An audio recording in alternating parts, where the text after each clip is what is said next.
मैं इस कक्ष को धमाके से उड़ाने वाला हूं। हम सब मरने वाले हैं।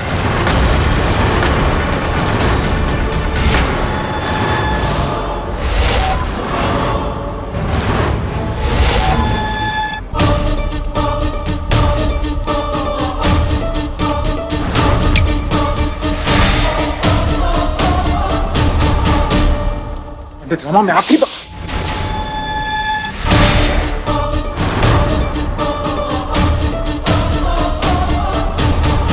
हो गया अपना काम, बुझा दो इसे।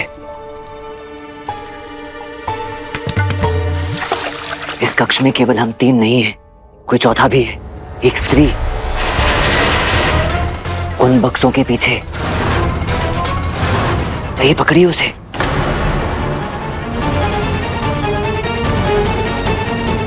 बुढ़ी पकड़ो।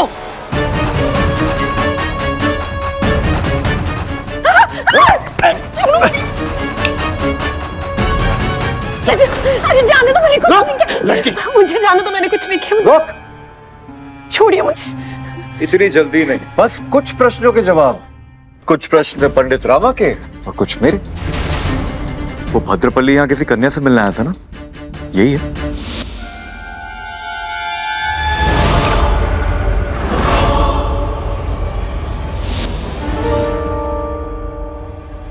पंडित रामा, आपने कैसे अनुमान लगाया था कि ये कन्या यहाँ कहीं छुपी है? कोतवाल महोदय, मैं कभी अनुमान नहीं लगाता, सीधे तर्क से तय तक पहुंचता हूं। जब हम यहां पहुंचे तो मुझे किसी महिला के इत्र की सुगंध आई। फिर लक्ष्मण द्वारा लगाई गई आग की लड़ी जब बारूद के बक्सों तक पहुंचने वाली थी, तब यूं लगा जैसे किसी के पायल के खनक सुनाई। किंतु आप दोनों ने कोई और आवाज सुनी क्या? कौन सी आवाज? और सबसे बड़ा सबूत तो तब मिला जब भद्रपल्ली के मृत शरीर के पास किसी स्त्री के बाल दिखाई दिए।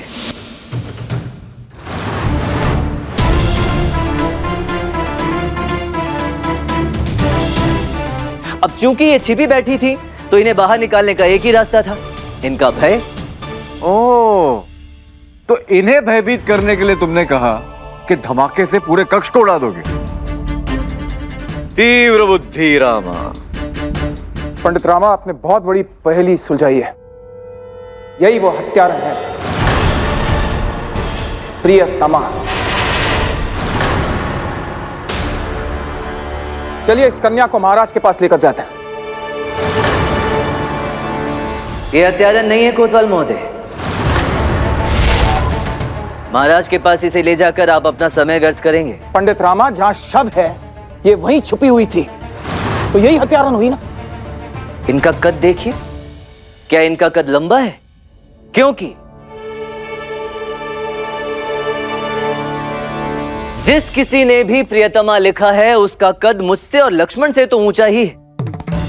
हम जब कभी दीवार पर लिखते हैं तो अपने नेत्र के स्तर पर लिखते हैं, और मेरे विचार से इनका नेत्र स्तर काफी नीचा है। और एक बात, शाही उपभवन की दीवार पर जो पदचिन्ह हमें मिले थे वो पदचिन्ह आकार में बड़े थे, अर्थात किसी ऐसे व्यक्ति के जिसका कद काफी ऊंचा है। इसलिए कह रहा हूं ये हत्यारे नहीं है। तो अब तक ये जो हत्यारा है लंबी कद का है, घोड़े पे सवार है, वो भी ऐसा घोड़ा जिसकी 3 नाल घिसी हुई है और 1 नाल बिल्कुल नहीं। ऐसा प्रतीत होता है जैसे कि इस जांच पड़ताल में हम बहुत आगे बढ़ गए, नहीं? लक्ष्मण महोदय, इस समय तुम्हारे व्यंग की आवश्यकता नहीं है। हम आगे नहीं बढ़े हैं। संभवतः आगे बढ़ने में ये देवी जी हमारी सहायता कर पाए।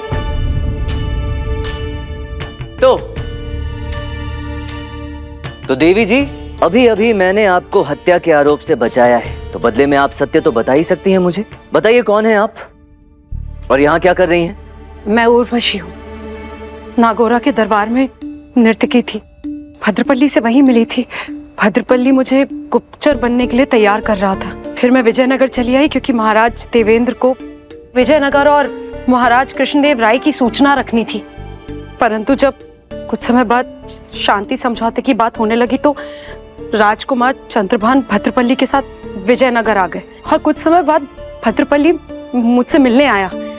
घबराया हुआ सा था, कह रहा था कि उसे राजकुमार की रक्षा एवं स्वयं के लिए हथियार चाहिए।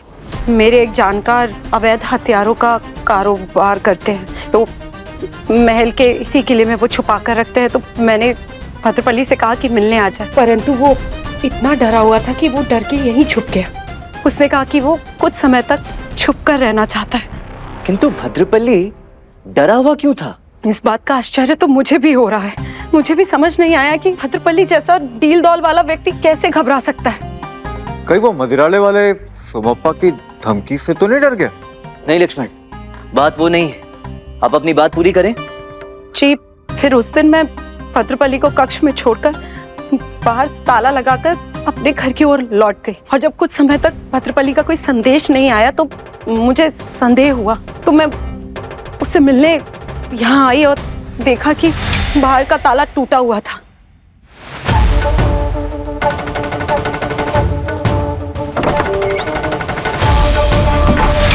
और जब मैं कक्ष के अंदर आई तो देखा कि भद्रपल्ली की हत्या हो चुकी थी। मैं बहुत घबरा गई और जब भागने ही वाली थी कि आप तीनों आ गए और मैं पलट के वहीं जाकर छुप गई जहाँ से निकली थी, परंतु मैंने कुछ नहीं किया। इस सब का क्या अर्थ हुआ पंडित रामा? इसका अर्थ ये हुआ कि चंद्रभान और भद्रपल्ली विजयनगर आते हैं शांति समझौते के लिए। फिर एक रात वो भद्रपल्ली इन देवी जी से मिलता है हथियारों के लिए। लेकिन अगर शांति समझौते के लिए आए हैं तो हथियार क्यों चाहिए? खतरा किससे था?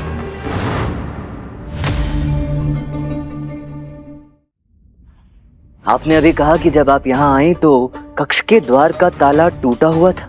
जी जी।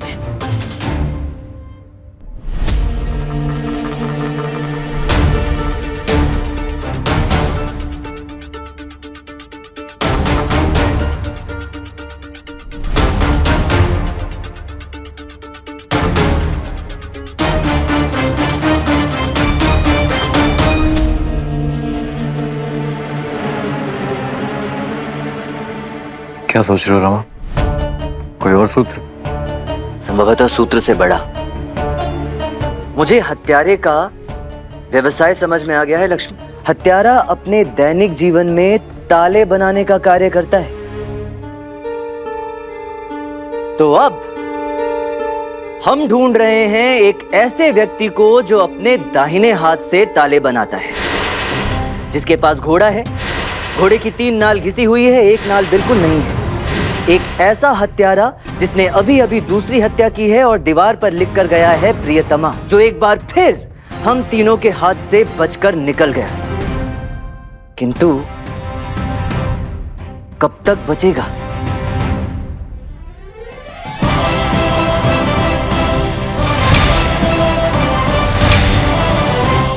पंडित रामा, आपने इस ताले को कपड़े में पकड़ कर क्यों रखा? कोतवाल महोदय, आपको स्मरण है जब राजकुमार चंद्रभान के कक्ष से हमें रस्सी टंगी हुई मिली थी और मैंने आपसे पूछा था कि पिछले कुछ दिवस में उनके कक्ष में कोई आया था क्या? पर आप ये सब क्यों पूछ रहे हैं पंडित रामा? क्योंकि मेरे विचार से ये शाही भवन के किसी अंदर के व्यक्ति का ही कार्य है। कोई ऐसा जो अवसर देखकर कक्ष में आया, रस्सी बांधकर रस्सी नीचे फेंकी, फिर बाहर से इसी रस्सी के सहारे कक्ष में आया, राजकुमार चंद्रभान की हत्या की और इसी रस्सी के सहारे बाहर निकलकर जंगल के रास्ते गायब हो गए। पर यही बात मैंने शाही महल के कर्मचारियों से भी पूछी और ये कर्मचारी बहुत विश्वसनीय है।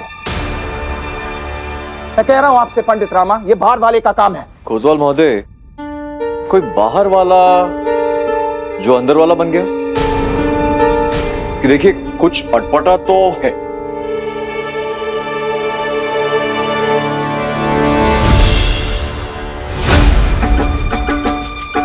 क्या हुआ? द्वार तो पुराना है किंतु ताला नया है, मानो अभी अभी किसी ने बदला हो। जी पंडित रामा, कर्मचारियों ने मुझसे कहा कि कुछ दिन पहले राजकुमार चंद्रभान की चाबी सही से काम नहीं कर रही थी, तो उन्हें ताले वाले को बुलाना पड़ा। जब ताले वाला आया तो उसने कहा कि ताला खराब हो गया है, उसे बदलना होगा, और ताला बदला गया। लेकिन आप ये सब क्यों पूछ रहे पंडित रामा? अभी लक्ष्मण ने कहा ना, कोई बाहर वाला जो अंदर वाला बन गया? क्या ये ताले वाला विश्वसनीय था? पंडित रामा, जब ताले वाला यहाँ आया था तब मैं उपस्थित नहीं था, लेकिन शाही ताले वाले को ही बुलाया होगा। फिर भी पता करता हूं मैं। हमने पता लगवाया था पंडित रामा, उसका नाम नरसप्पा है। किसी आपात स्थिति की वजह से वो विजयनगर से बाहर गया था, लेकिन आज वापस लौटेगा। क्या आपको उस पर संदेह है? 2 कक्ष में 2 हत्याएं होती हैं। एक कक्ष जहां नया ताला लगा था और दूसरा कक्ष जहां का ताला तोड़ा गया था। यानी कि ये नरसप्पा ताले वाला राजकुमार चंद्रभान के कक्ष में घुसा, ताला बदलने के बहाने से झरोखा खोलकर रस्सी नीचे फेंकी और फिर दोबारा उसी रास्ते से कक्ष में घुसा और राजकुमार की हत्या कर दी। अब ये तो नरसप्पा से मिलने के पश्चात ही पता चलेगा। चलो चलकर देखते हैं वो विजयनगर लौटा या नहीं। लेकिन उससे पहले इन कन्या का क्या करना है? मुझे जाने दीजिए, मैं निर्दोष हूँ, मैंने कुछ भी नहीं किया। जाने दीजिए।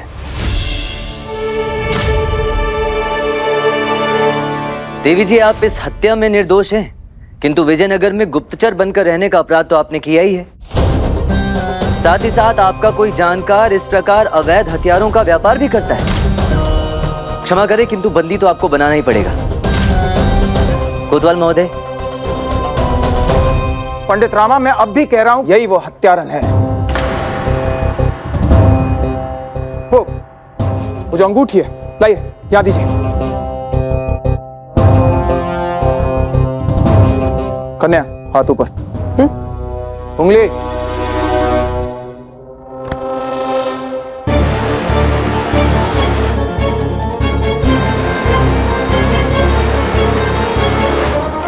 क्या कर रहे हैं?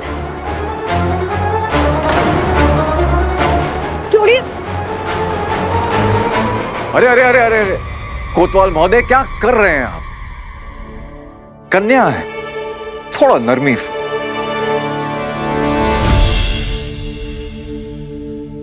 लाइए, दीजिए मुझे, दीजिए। लीजिए, आप पहनाइए। शुक्रिया। कन्या को अंगूठी इस तरह पहनाते हैं।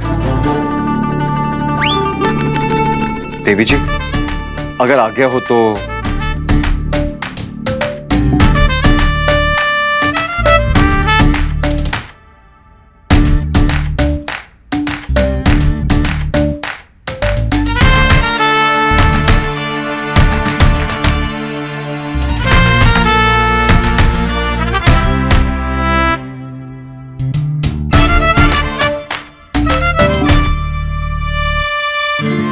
देवी जी, क्षमा कीजिएगा, मैं केवल अपना काम कर रहा हूं। आप ऐसा वैसा ना सोचिएगा। मैं अपना काम बहुत ईमानदारी से करता हूं। वैसे ये अंगूठी तो... रुकिए महाशय। पंडित रामा, देखिए, अच्छी तरह से ये अंगूठी उनकी उंगली पर बैठी हुई है। कोतवाल महोदय, अपनी प्रतिक्रिया पर नियंत्रण रखिए। इन्होंने जो अंगूठी पहनी है उस उंगली पर अंगूठी का घना निशान बना हुआ है। ध्यान से देखिए।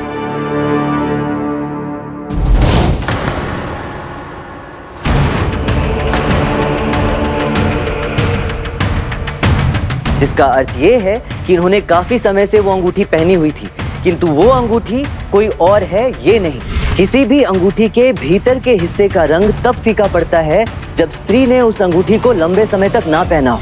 इस अंगूठी को तो बहुत लंबे समय तक पहना ही नहीं गया है। धन्यवाद पंडित राम, एक बार फिर से आपने मुझे बचा लिया। आप हमारी निगरानी में रहने वाली हैं। सच कभी भी उगलवा सकते हैं। वैसे विजयनगर सर्प विभाग से कोई सूचना आई बौना अदर के विषय में? हाँ, मैंने पता लगवाया था पंडित रामा, लेकिन बौना अदर सर्प के बारे में किसी को कुछ जानकारी नहीं है, क्योंकि ऐसा सर्प विजयनगर में पाया ही नहीं जाता। लेकिन छानबीन चालू है। उचित है, चलो चलकर नरसप्पा से ही पता करते हैं। आप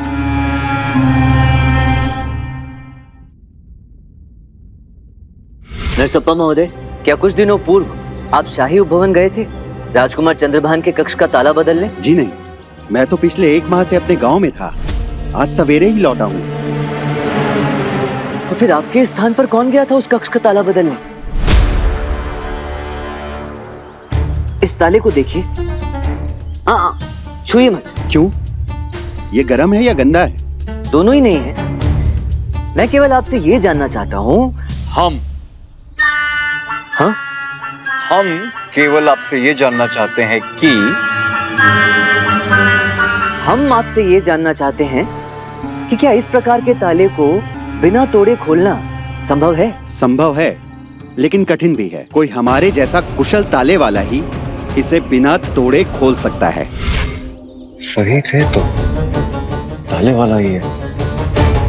परंतु आप ऐसे प्रश्न क्यों कर रहे हैं? प्रश्न समाप्त, आप जा सकते हैं। हम इनके घर के द्वार के बाहर खड़े, जाना हमें होगा। हाँ तो चलो, देख क्या रहे हो? धन्यवाद। वाह! यदि नरसप्पा ने शाही उपभवन जाकर उस कक्ष का ताला नहीं बदला तो उसके स्थान पर किसने बदला? क्या नरसप्पा की वेशभूषा उस जैसा रूप धारण करके कोई और गया था शाही महल उस ताले को बदलने? और फिर उसी व्यक्ति ने ताला बदलते समय उस रस्सी को झरोखे से बाहर फेंक दिया। वाह रामा, एक और सूत्र जुड़ गया चाचू। हत्यारा ताले बनाने वाला ही है, या फिर हो सकता है कि ताले बनाने वाले का रूप धारण किए हुए। परंतु कुछ और प्रश्न है। 2 हत्याएं हो चुकी हैं, क्या तीसरी होने वाली? और हत्यारा विजयनगर में ही है या भाग गया? ये तो अगला सूत्र मिलने के पश्चात ही पता चलेगा। प्रणाम पंडित रामा, महाराज ने आपसे दरबार में प्रस्तुत होने को कहा है। कोतवाल महाशय ने हमें सब बता दिया है पंडित रामकृष्णा। भद्रपल्ली की भी हत्या हो चुकी है, अर्थात नागौरा से जो 2 अतिथि विजयनगर के लिए आए थे, दोनों की हत्या हो चुकी है। और हमारी जांच कहीं नहीं पहुंच रही है। राजा राघवेंद्र विजयनगर के लिए निकल चुके हैं। अगले 2 दिवस में वो यहाँ पहुंच जाएंगे। इसका अर्थ ये हुआ पंडित रामकृष्णा कि इस हत्या के षड्यंत्र को सुलझाने के लिए आपके पास केवल 2 दिन है। राजा राघवेंद्र के सामने हमारे और विजयनगर की मान का प्रश्न है पंडित रामकृष्णा। जांच की गति बढ़ चुकी है महाराज। मैं जानता हूं कि हत्यारा ताले वाला बनकर घूम रहा है, बल्कि वो शाही ताले वाला नरसप्पा बनकर उसी शाही उपभवन में भी गया था जहां राजकुमार चंद्रभान रुके हुए थे। वहीं उस हत्यारे ने इस हत्या की सारी तैयारी की महाराज। ये क्या कह रहे हैं आप पंडित रामकृष्णा? वो हत्यारा ताले वाला बनकर हमारे शाही महल में आया, उसने कक्ष का ताला बदला, हत्या की तैयारी की और चला गया और किसी को कुछ पता नहीं चला। कोतवाल महाशय, ये आपके और आपके सैनिकों की पूर्ण असफलता है। पंडित रामकृष्ण ने आपको उस लड़की उर्वशी तक पहुंचाया और वो भी आपके हिरासत से भाग गई।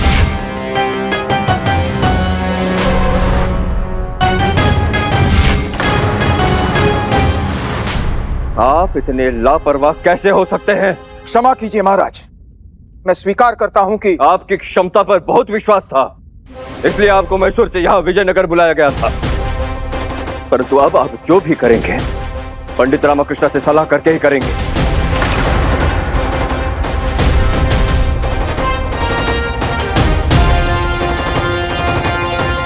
स्मरण रहे पंडित रामकृष्ण, केवल 2 दिन।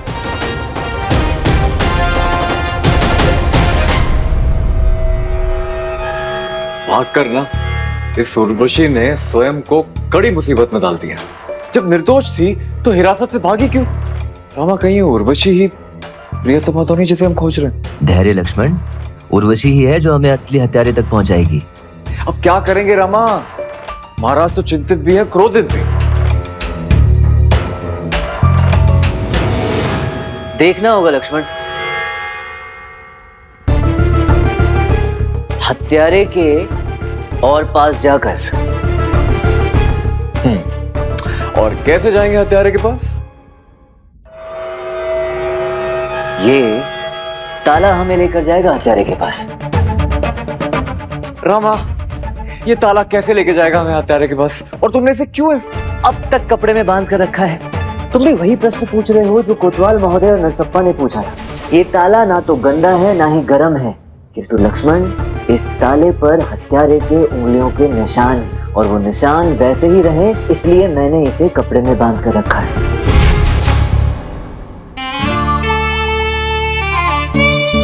रामा, मुझे नहीं दिखाई दे रहा कोई निशान निशान। यदि है भी तो हमें कैसे दिखाई देगी?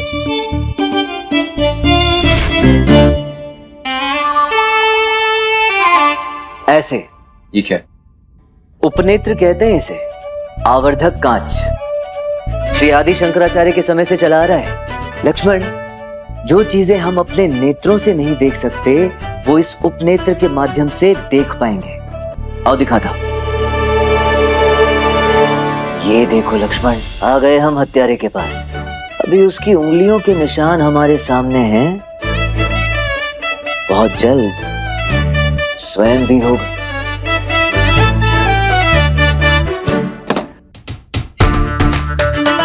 कमाल है रामा, विश्व भर में यात्रा की है, परंतु एक हिंदुस्तानी को इस तरह इन यंत्र से जांच की तह तक जाते पहली बार देखा है। एक ऐसा यंत्र जो हत्यारे की उंगलियों के निशान दिखाता, कमाल है रामा। आने वाले समय में इस प्रकार के बहुत सारे यंत्र उपयोग में आएंगे।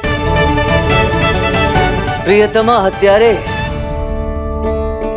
कर लो जितनी घुड़सवारी करनी है।